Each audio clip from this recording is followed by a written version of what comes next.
Baterai Iron Dome Israel diserang roket perlawanan di Lebanon Hizbullah. Tak hanya menargetkan baterai Iron Dome, lokasi tentara Israel juga menjadi target serangan. Serangkaian serangan diluncurkan Hizbullah menyasar posisi-posisi penting militer Israel. Pada Kamis 8 Agustus 2024, perlawanan menembakkan beberapa salvo roket ke arah Al-Jalil Barat yang diduduki. Dikutip dari Al-Mayadin, roket tersebut menghantam area antara Shlomi dan Naharia. Dalam operasi keempatnya, Hizbullah juga meluncurkan roket menargetkan baterai Iron Dome. Selain itu, menyasar posisi artileri dan kendaraan militer yang diparkir di Al-Jalil Barat yang diduduki.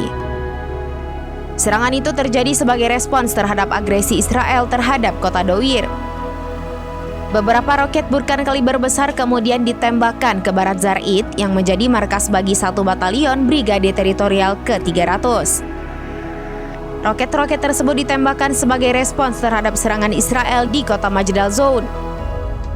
Sore harinya, perlawanan menyerang situs militer Al-Sumakah di butikan Kifar Chuba. Markas besar Divisi ke-91 di Pangkalan Biranit juga diserang. Serangan diklaim tepat sasaran dan menghancurkan satu bagian lagi di dalamnya hingga terbakar. Barak lain di Ramim diserang pada pukul 7.40 malam dan terkena serangan langsung.